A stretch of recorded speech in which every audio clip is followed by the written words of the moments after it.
तो आज हम बात करने वाले हैं आयरन डेफिशिएंसी एनीमिया, जिसका मतलब होता है कि आयरन की कमी होने के कारण खून में हीमोग्लोबिन का कम होना। तो ये मुख्य तौर पे महिलाओं में देखा जाता है, प्रेग्नेंट वुमेन में, ग्रोइंग चिल्ड्रन में देखा जाता है और महिलाओं में मासिक के दौरान देखा जाता है। तो इसके 4 मुख्य रीज़न हैं। पहला रीज़न है पुअर इनटेक, सेकेंड है पुअर अब्जॉर्प्शन, थर्ड है इंक्रीज रिक्वायरमेंट एंड फोर्थ है ब्लड लॉस। सो बात करते हैं first reason, that is poor intake. Poor intake का मतलब होता है खाने में आपका आयरन काफ़ी कम मात्रा में होना। तो पहले ये देखा जाता था कि रूरल एरियाज़ में ये बहुत कॉमन होता था खाने के अभाव के कारण, बट अब ये मॉडर्नाइज एंड सिविलाइज एरिया में भी काफ़ी कॉमन है, बिकॉज बहुत हद तक लोग फास्ट फूड की तरफ आकर्षित हैं। स्पेशली बात करें school going children and college student, बहुत ज़्यादा वो फास्ट फूड लेते हैं जिसमें आयरन कंटेंट काफ़ी कम है, जिससे कि अनीमिया देखा जाता है। Second is poor absorption. Poor absorption में आपके डाइट में आयरन की मात्रा बराबर है, लेकिन बॉडी अब्जॉर्ब नहीं कर पा रही है। यह मुख्य तौर पे पेट की तकलीफ़ होने के कारण होता है।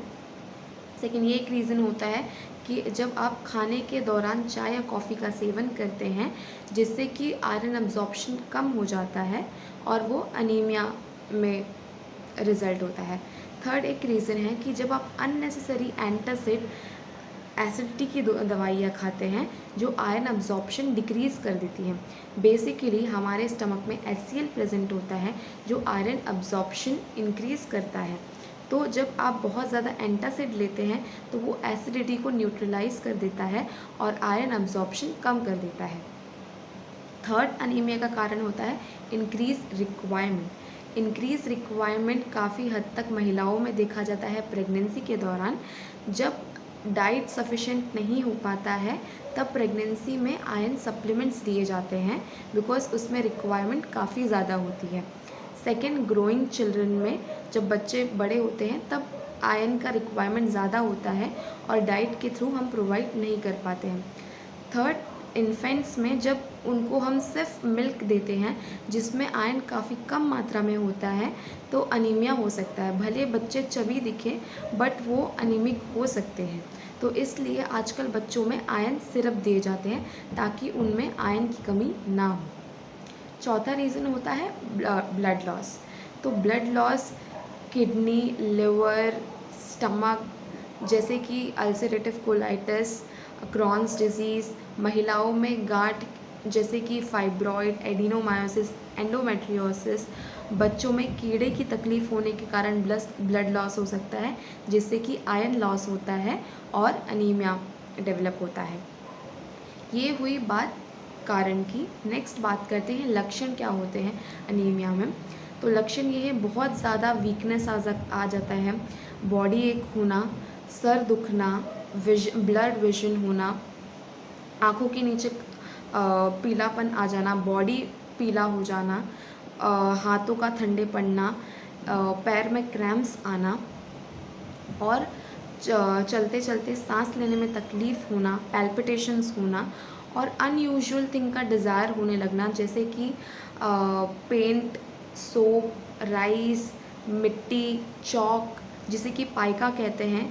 बेसिकली मोस्टली हम बच्चों में देखते हैं, बच्चे बहुत ज़्यादा मिट्टी या फिर चॉक खाते हैं, जिसे जो एक लक्षण है अनीमिया होने का। और इवन प्रेगनेंसी में भी काफ़ी हद तक ये देखा गया है, जब महिलाओं को मिट्टी खाने का बहुत ज़्यादा मन होता है या फिर चॉक खाने का मन होता है, तो ये एक लक्षण है अनीमिया का। नाखून का काफ़ी ड्राई हो जाना, ब्रिटल हो जाते हैं, टूट जाते हैं, बालों का काफ़ी ड्राई हो जाना और झड़ना एक अनीमिया का लक्षण है। बेसिकली नाखून में स्पून शेप नेल हो जाते हैं, जिसे कॉलिनाइकिया कहते हैं, जो एक बहुत ही मेन लक्षण है आयरन डेफिशिएंसी अनीमिया के। अब बात करते हैं ट्रीटमेंट की। मैं इस वीडियो में सप्लीमेंट्स की बात नहीं करूँगी, मैं सिर्फ जो बेसिक चीज़ें जो आपके घर पे प्रेजेंट होती है, जो आप अपने डाइट में शामिल कर सकते हैं अपना आयरन लेवल मेंटेन करने के लिए। तो जब भी आप आयरन आपके डाइट में आयरन होता है, तब आप विटामिन सी भी उसके साथ लें, बिकॉज़ विटामिन सी आपका आयरन अब्जॉर्प्शन इंक्रीज़ करता है। तो जैसे कि बात कर सकते हैं आप विटामिन सी अपना नींबू या संतरा का सेवन कर सकते हैं आयरन के साथ, जो आयरन अब्जॉर्प्शन इंक्रीज़ करता है। आयरन नॉन वेजिटेरियन की बात की जाए तो बहुत हद तक समुद्री फ़िश में प्रेजेंट होता है, शेल फिश, ऑयस्टर्स में प्रेजेंट होता है। वेजिटेरियन फूड्स में ग्रीन लीफी वेजिटेबल्स में प्रेजेंट होता है, बीटरूट गाजर में प्रेजेंट होता है।